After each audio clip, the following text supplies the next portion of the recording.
Yo, welcome to the episode of the BJJ Goons podcast, the greatest martial arts podcast of all time. I'm one half of the team, Tim Mushmaster Spriggs, and with me as always, every week is... Yo, what's up, everybody? It's Nico Ball. I'm going to hit Tim with this pillow for taking my greatest line. That's my line, Tim. Whatever. My bad. But whatever. We back at it. And Tim's talking about martial arts. He has a New Year's resolution for this July. You know, some cultures, a year start different times. So I think that every day is a new beginning. All jokes aside, though, I've made a promise to myself that I will train martial arts more consistently starting this week. My goal is to train at least 3 martial arts classes a week.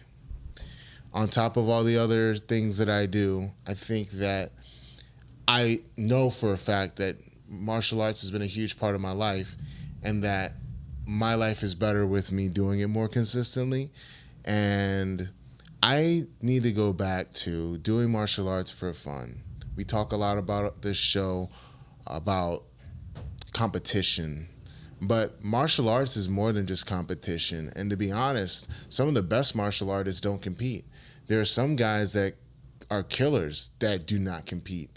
And essentially, martial arts is supposed to be fun and improve yourself. It's about self-improvement. And I got to look at it from that perspective. So with that in mind, I'm going to do a New Year's resolution in July to train martial arts a lot more consistently. So I'm going to hold myself accountable. I'm going to go do more kickboxing and make it a important part. So every time I train from now on, I'm going to do Muay Thai and jiujitsu. And maybe I could just like make a little blog post about my experience or just update you guys periodically. So I'm going to hold myself accountable. I'm going to give you guys updates. You can make a little vlog. You should make a vlog. I should make a vlog, yes. Yeah. I was wondering because you kept saying martial arts and I was waiting for you to stop talking and be like, well, what do you, like, is martial arts jiu-jitsu or are you just calling jiu-jitsu martial arts? But you mean you want to train jiu-jitsu and Muay Thai? Yeah. And maybe then a little do Tai wrestling, Chi. that kind of stuff. I already do yoga consistently. It's not really martial arts. Is wrestling a martial art or a sport? Wrestling is a martial art. Oh, really? Okay. Wrestling is definitely a martial art. Yeah, it can save your life. All right. Swimming isn't because you're not. But like fencing can save your life and shooting can save your life, but that's a not martial art. Shooting Fencing is not a martial art. Fencing. I'm asking Google. I mean, people carried swords and blades for centuries. What do you mean? Okay, I mean. And people shoot shit now. I mean, I don't know. It's not really. You can't make a sport out of. There are shooting sports. There's paintball wars. I guess that's a martial art too. Anything that deals with combat is kind of a martial art. There's an art to it, you know. Fencing is a Western martial art. Okay, they put that. Okay, like they didn't have swords and shit. Never mind. Anyway, that's what I'm doing. So I'm following my martial arts journey because people go to academies for different things. I started doing martial arts to learn how to fight, and I just so happened to find a competition school. And that was a part of my process in finding an academy. And there's different things that you can look for in an academy. Cool. And last week we talked a lot about finding a school, what to look for in an instructor. And there's other things that you can look for. But relating to what our topics are today, we're going to talk about some red flags when you're looking for an academy, right, Nico? Oh, yeah. There's a lot of red flags to look for, and there's countless, and we could be here all day talking about red flags, but I have 2 very brief that I'll share first. And before we get into your red flags, we want to go back into, we're going to bring it out into like the business aspects of, or where am I going with this? All right, so I don't know, you tell me. I've been doing the business aspect of running a gym. I'm doing a little bit of consulting and whatnot with some gym owners. And like you mentioned that like you made it onto a competition team. So like if you're trying to find a gym, like knowing what your goal and why you're training for. I think that's really important. Like, I train to compete, you're training to compete, or we're training to compete. Now you're kind of doing wrestling. So I think now, even as you go back, like, is your need, like, do you really need to be at a school that's competition focused? I know you're not going to change schools, but like, that's kind of, it's really important to evaluate your goals, because your goals change over time. And so I've been doing consulting for like a gym where they've been like working together for a long time. And now they're kind of having like these business issues of trying to decide like what kind of programs do they want to offer, and like what kind of students do they want to have. And while I've been helping these people out, I've been going through like my own business training where I was, and that's why I need to say, y'all need to invest in yourselves, whether it be for paying for private classes or instructionals or reaching out to find an instructor. You know, Tim like is always talking about the importance of the mind map, and we've talked to a lot of people that don't really understand why that's essential, like actually studying your game and being able to like verbalize what you do or write it down or put it on a graphic organizer. That kind of stuff is important when you're training. It's also important when you're running a business. So I was in some like systems training, which came from a conference that Master Lloyd sent me to. And then, you know, I invested in some other stuff from some speakers there. And they said something that really, like, it was really dope. She's like, I don't work with a lot of people. My prices are high. Like, I charge for my service because my services are good. I only let in a certain amount of people so that it can be like an intimate setting. I can really help you out. And, you know, the goals and the motivations of those people are important. Like, if you're out here chasing bag, like, yeah, that's cool.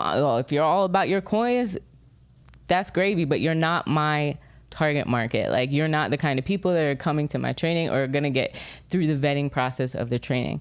And what she said is what's important to her is companies that are looking to create an impact and income for the communities. So again, I'm gonna repeat that. Companies that are looking to create impact and income to the communities. And I told Tim this before we started recording. He was like, what do you mean by income? And I was like, we talked about it a little bit before when you're talking about how many people work at gyms and they're not getting paid enough, or they're not even getting paid because they're a blue belt and they've traded free training for free training to teach classes. You know, you're not providing that person income. That person is not feeding their family with free classes. Like, and they maybe think that they're getting like an upper hand, but like, are you really creating value for the community? Are you able to create like job positions or places or opportunities for people to learn and grow? And they were talking about a variety of different businesses, but I think that really applies to jiu-jitsu and what we were talking about with like organizing fighters and creating positive work environments. So like, that is a huge thing. Like, when you're trying to choose your team, and a huge red flag, like if they're not trying to create some kind of impact and income in the community, like even if you're not into that kind of thing, but it's like that kind of goes to show what is the owner's motivation. Too many gym owners are just trying to pay their rent, and that to me is a huge red flag. So that was my spiel. That was something I felt passionate about before he got into his actual red flags. Wow, I wish I could be more in depth like you, but I paid for it. This is not me. I literally paid. I'm telling you, this is why you pay for your training and your professional development. I paid for it, and then it's 6 hours of training. Then it's not in person, so I had to also dedicate the time where I sat down there and I listened and I took notes. Like, that was time off training. That was time off editing videos. That was time focused on my own personal development. A big red flag for me, I have a couple, but one of them is at an academy where there's bullying. And what I mean by bullying is, you know, you got the upper belts that just beat on the lower belts. Huge red flag, because it shows me that there's no chance that you're going to get better unless you are the 1% of athletes that are just tough enough to push through.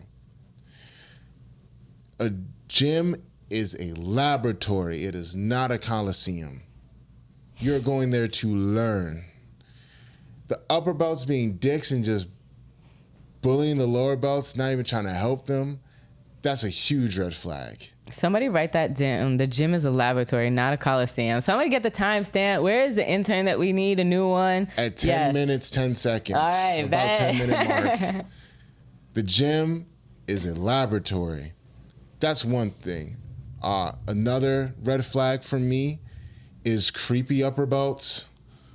I mean, we don't even need to go into detail. You just tell the creeps.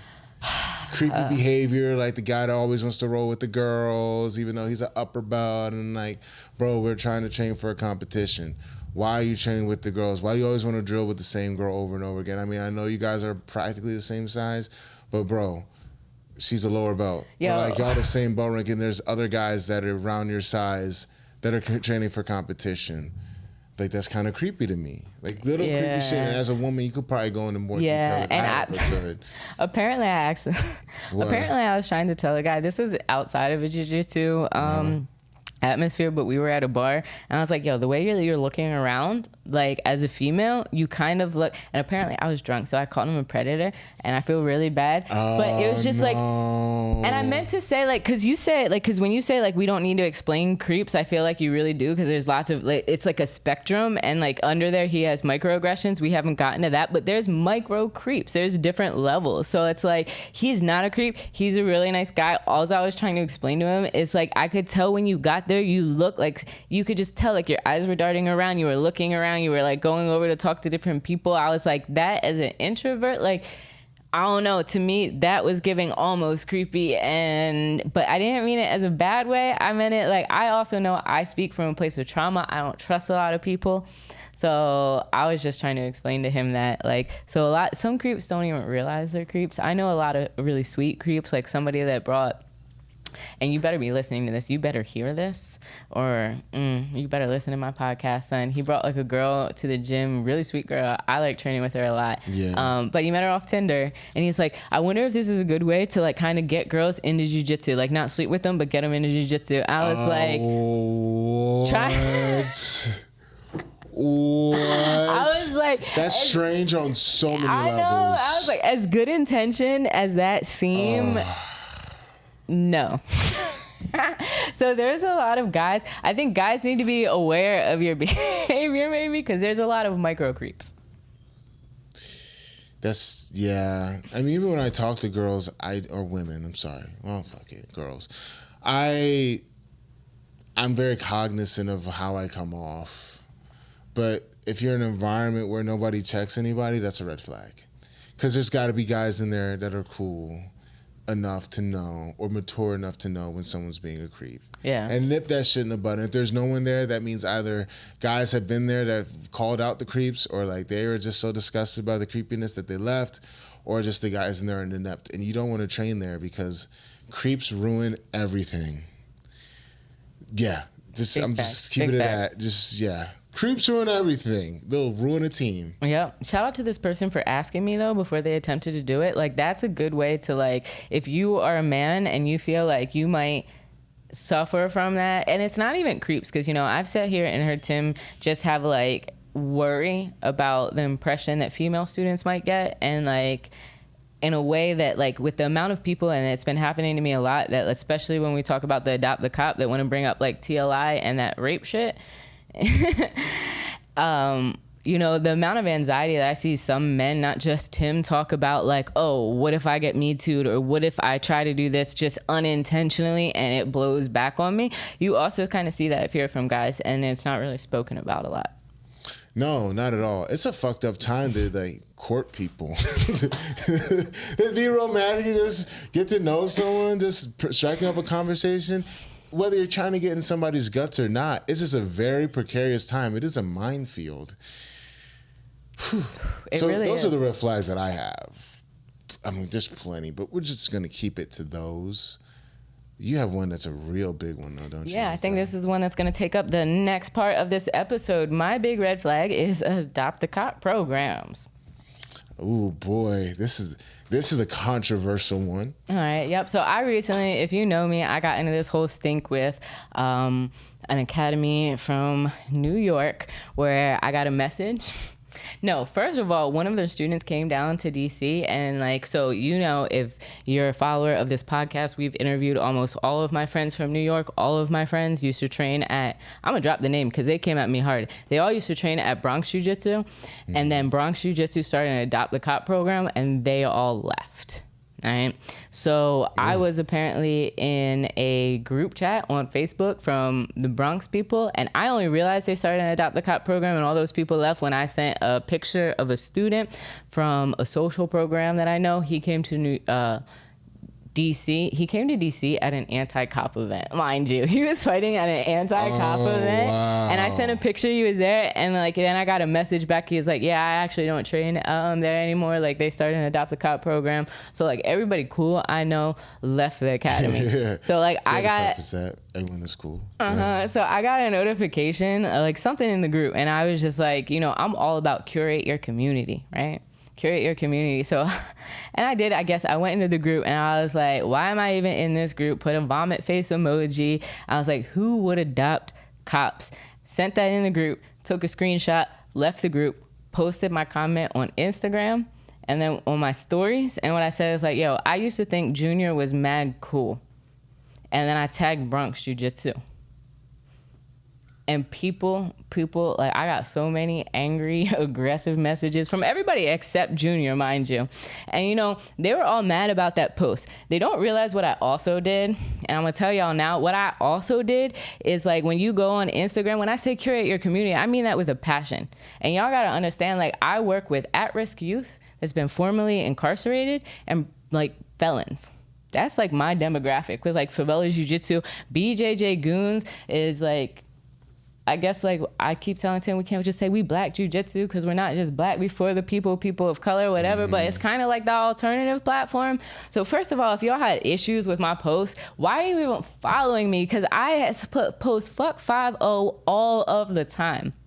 So what I actually did was I went on to Bronx Jiu-Jitsu and it will tell you all of your friends that are in common. So I DM'd every single common friend I had and I was like, yo, they have Adopt the Cop program. Please unfollow them. Like this is not the kind of stuff we support, right? So everybody except one person that we have friends in common unfollow Bronx Jiu-Jitsu. And that's all, that was my goal. I was done. I was like, all right, bet I curated my community. I told my community so that they could also curate their own.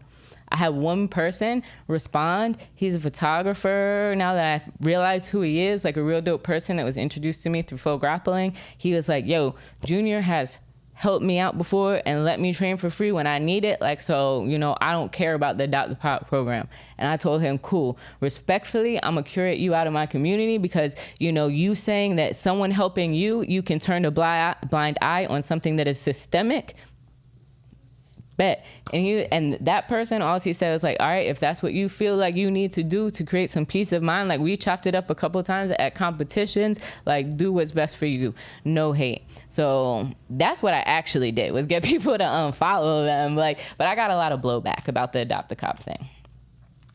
Thoughts on the Adopt the Cop program before I drop the actual definition of what it is and speak maybe a little bit more on the hate I got? First,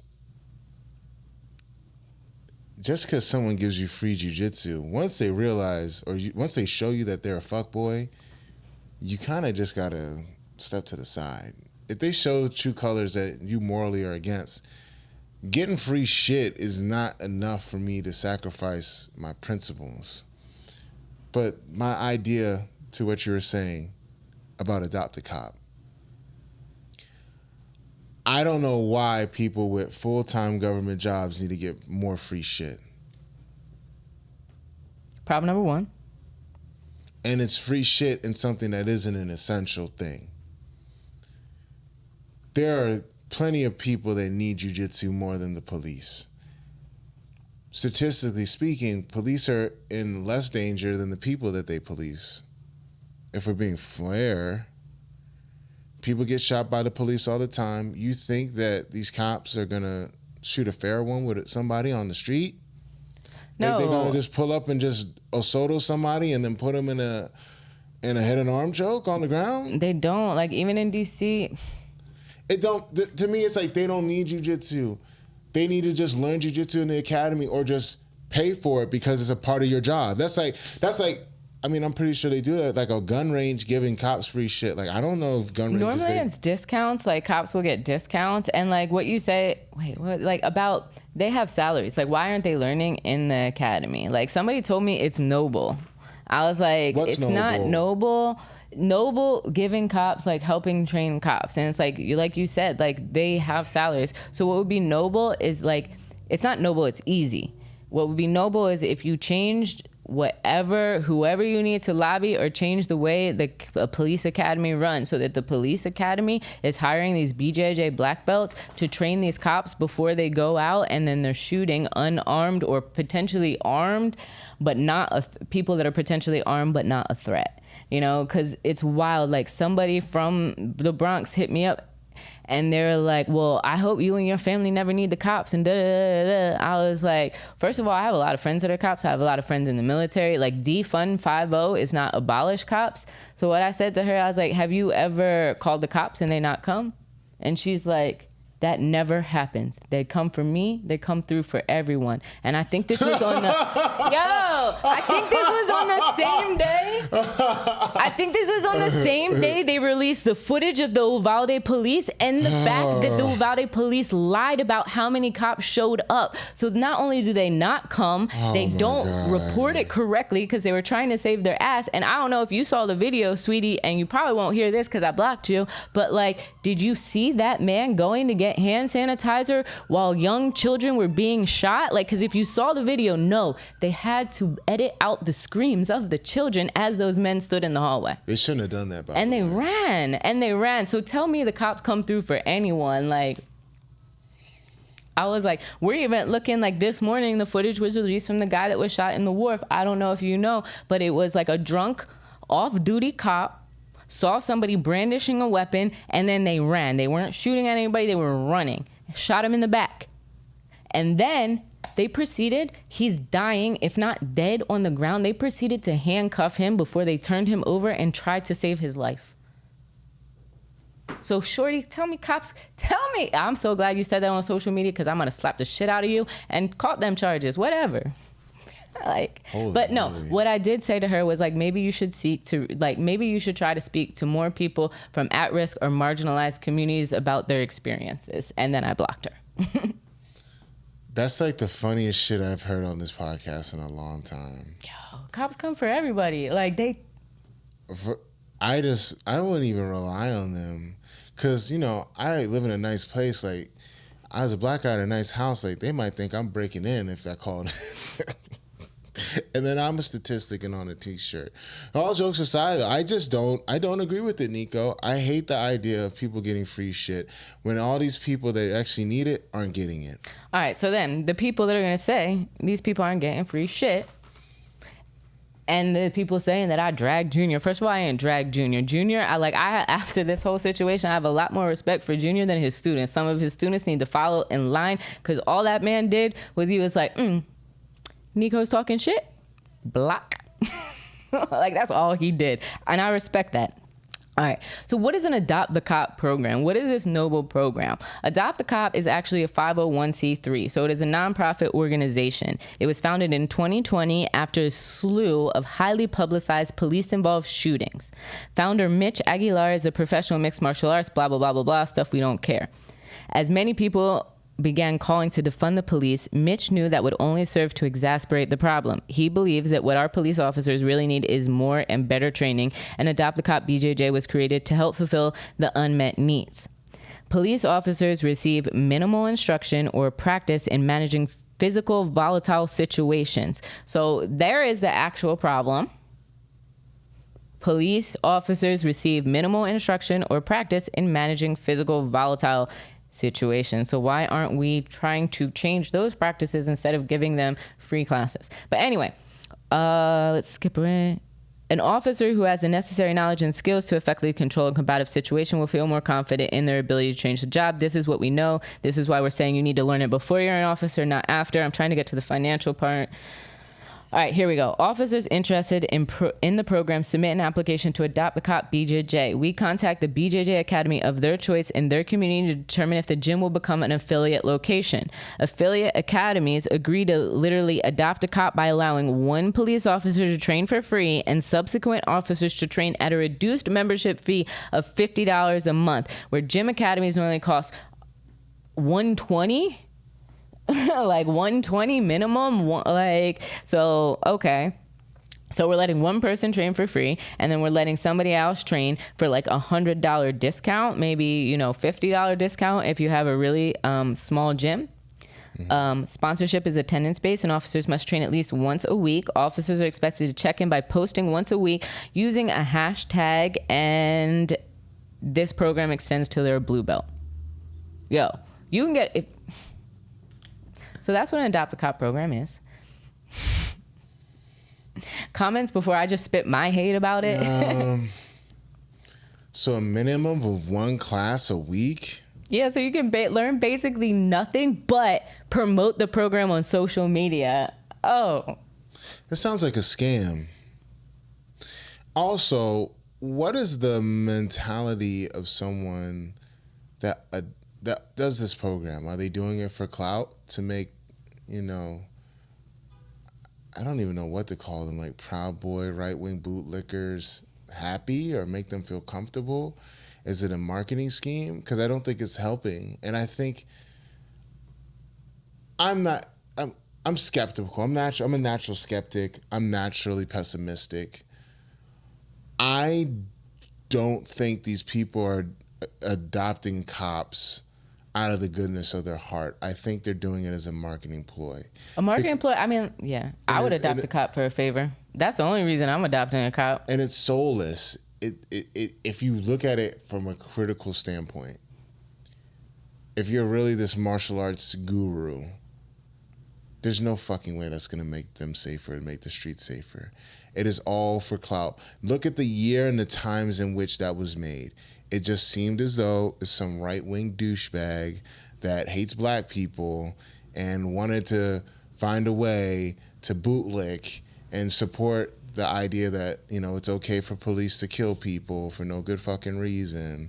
So instead of, taking all my energy and actually trying to make their training in which they learn not to kill innocent people, not to stir shit up. No, what I'm going to do is I'm going to make a 501(c) so that, I can get this bread up or I can be clouded up in that community.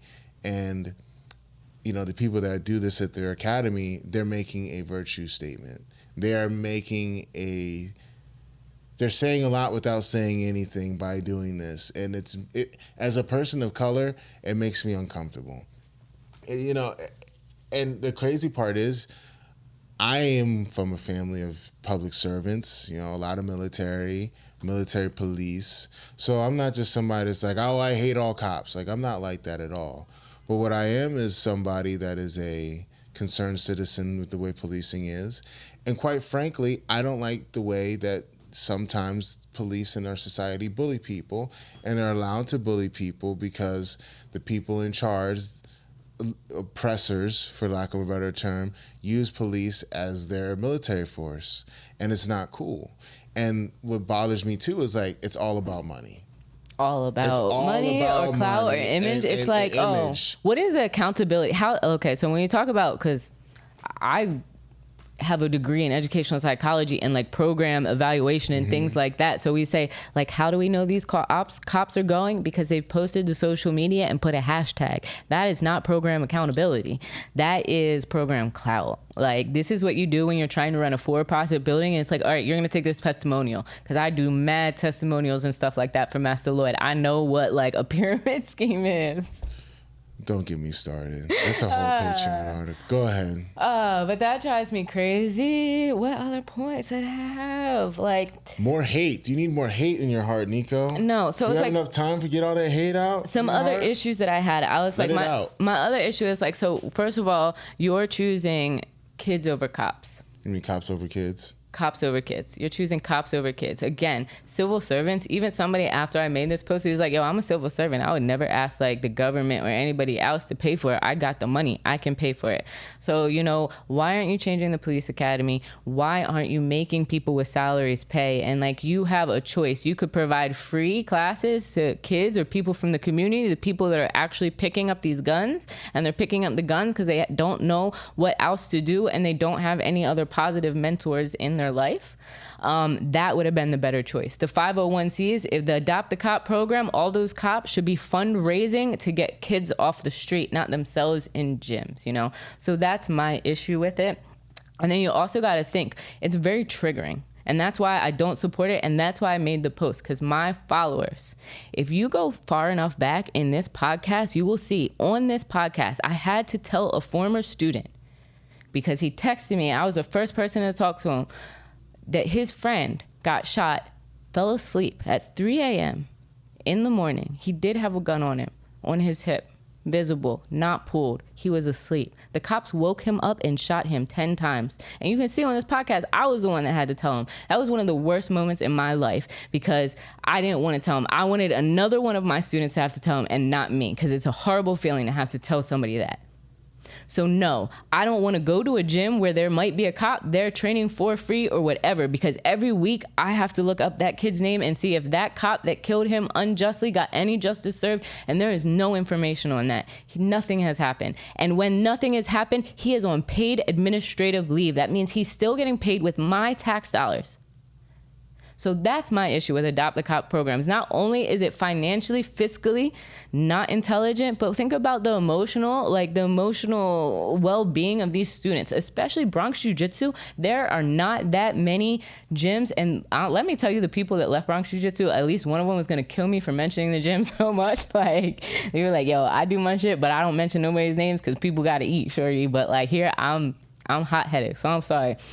And it's only in response to people bringing it up, saying that I support rape and all this. Like, if y'all hadn't attacked me in my DMs saying that I dragged Junior, which I didn't, like, now I'm like, and I didn't even give anybody's opinion on what people said when they actually left the gym. Like, I have shit to talk. I'll keep that to myself, respectfully. But like, those kids, like, it's very triggering. Like, how are you going to have those two groups? So somebody that couldn't afford jiu-jitsu, that comes from a social program in a school next to a cop, like, you don't think about the underlying, mental things to that. And I mentioned it to somebody, though, it's triggering, like, for the trauma of somebody. And you know what that person told me? What? Trauma is just a memory. This was a military veteran with PTSD. Really? Yeah. And what then after I said that, I was like, how could you say that? How are you qualified? That's how he told me. He's like, I'm a veteran and that's my coping mechanism. And then when I made another post saying like, yo, that's scary as shit. Like, I wouldn't want my kid, like, I wouldn't want, like, yo, my student that lost his friend to like gun violence, and he has lost at least 10 people in the last year, at least 10 people. Fuck. 10. I'm not like even exaggerating. 10. There was one 2 weeks ago. And I would not want a grown man that, like, my son is going to see as a role model, because they might be a higher belt, they're a military veteran, and I would not want them giving them psychological advice. That might be what your therapist told me. That might be your coping advice. But, like, if you're not qualified, I don't want you telling that to my kid. And only then when I said something like that, they're like, I am qualified, I'm a counselor, and da-da-da-da. I was like, you didn't say you were a counselor before when I asked you what your qualifications were. You said that's your personal coping device. And I was like, so there's a lot of these, like, just because you want to adopt the cop doesn't mean you're qualified to adopt the black belts either. Like, what makes you qualified to train a cop when he's in a life-threatening situation? Like, cops to be angry out in the comments like, oh, you don't know what we go through. It's like this split-second moves. Black belts don't know what you go through either. You need somebody that's working with the police squad and your curriculum and whatever training you go through. That all needs to be done, like, behind the scenes in a productive way, not in a community organization after you already messed up. That's what we call being reactive and not proactive. That's very troubling how people pull that I'm a veteran or I'm a cop card. That happens so much when people have shitty takes. Just anything, like, not well thought out. You're not an expert. Oh, well, I'm a veteran, or I'm a cop. You don't know what we go through. You couldn't understand. I hate when people pull that shit out of the blue and it has nothing to do with what you're trying to say. Nothing. I can see where that's very troublesome, and you know, I had to say that does not get talked enough about in our sport. Or in the community, the martial arts community, is that, you know, you gotta, how do I say this? If you look at the history of jiu-jitsu, at least, very fascist, very pro-authoritarian, and that goes in line with being very pro-cop. So, of course, it's an uphill battle in our sport to hear what you're saying. And I'm totally against Adopt a Cop. Just the principle of giving people free shit alone. And if we're martial artists and our goal is your goal should be to help those that can't protect themselves, just like we all learn martial arts because we couldn't protect ourselves. It goes against the martial arts ethos to overlook people that want to train or don't have the ability to train or the most vulnerable, which aren't police. They're not vulnerable. That's the issue too. They're not vulnerable. The people that are vulnerable should be getting these services, and they're not, because it's clout chasing and it's a virtue statement, and they represent, which I don't agree with, which is like, police brutality, oppression, authoritarianism, all the things that I don't think are good for this country and the world as a whole. That's all I got to say, though. Yeah, that was a lot. It was a lot. So, and that was the tea. I know some of you were hitting me up asking for the tea. But again, when we say curate your community, like this BJJ Goons, this is a community for the people, by the people, for the people. Like, we're trying to amplify the voices of people of color in the sport, representation, whether it be color, LGBTQ. We're not here for that mainstream-ish. And what's important is, having the voice and speaking up, because a lot of people attack me. Somebody said, I wish you had, this is not the best way to go about it. There were some people that reached out and they're like, yeah, and it's hard to find places to train, because now it's only Bronx Jiu-Jitsu and Renzo Gracie in the Bronx. So we already talked about Renzo on the last episode, I think it was. So that's a realistic. It wasn't coming out of a place of hate, although I got a lot of hate back. It's coming out of a place of I know who my community is, and my community is at-risk youth. My community is a bunch of kids that I am trying to get them to put down illegal guns, but I know they have them, Those are the people, I need them to be able to do more jiu-jitsu and being out less in the street. So that's what I was doing, informing my community. I think what these people that got angry, it's because they don't have their own platform. They don't have their own community. Somebody did reach out and they're like, thank you for saying something, because a lot of people left and nobody said anything about the culture of that gym. So everybody that supports that gym, they can go out and they can be vocal in why that gym is great. And then people that left, they can be able to be vocal and be like, why I didn't train there. And it doesn't have to come from a place of hate, but we need to be able to make educated decisions about who we surround ourselves with. And clearly they did. Some people didn't like to hear what I had to say. So that's cool. Just unfollow me, block me. I'm never going to go train with you. We might see each other in competition, and it's all love and peace for me, because I don't wake up to see your whatever you're posting and let it frustrate me like whatever I'm posting is frustrating you. Can I say one last thing? Of course. If it was about the reason why Bronx Jiu-Jitsu decided to do the adoptive program, if it was truly out of the goodness of their heart and what they believed and not for publicity and clout, why are they so concerned about the bad publicity and the lack of clout that they're getting in their community? It's the student, so. But I'm saying, if you really feel as though, if they really feel as though it's for the good, and I just think if it was about, if you really thought it was for the better good, even the students, why are you so mad? That's what I'm telling you. The person that was like, I'm sorry, this is how you felt, the need to express it. I don't know if she's a single mom, but I want to say she's like a former Navy vet or in the Navy vet, single mom, or she doing it. I have a lot. No, it's a thing. I'm saying I respect her, but that's why I feel like she supports it. Military support cops. All right, that's cool. A lot of them do. A lot of them do. So it's whatever. If that's your tribe, that's what I would expect to be your tribe, and that's cool. Like I said, I have a lot of friends that are cops. I have a lot of friends in the military. I've also seen a lot of cops sniffing a lot of coke. I've had cops take me to drink underage. That same cop got he sexually harassed somebody and got fired for sexual harassment. But I'm a buddy during that pandemic when nobody could buy ammo.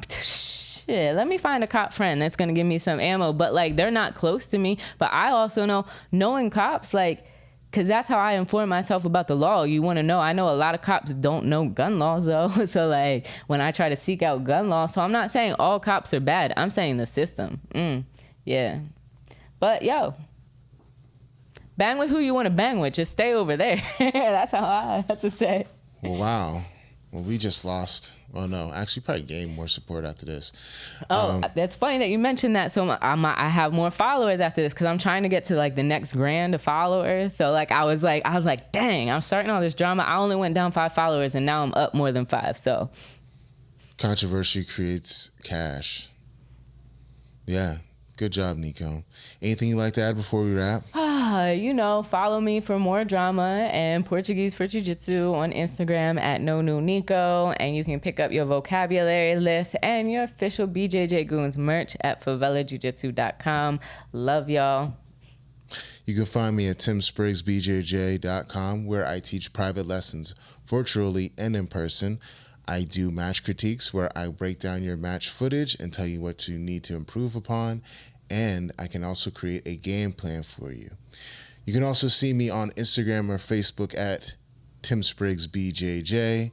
And you can catch me on Twitter at mushmasterwins. On behalf of Nico, I'd like to say thanks for watching, and until next time, peace.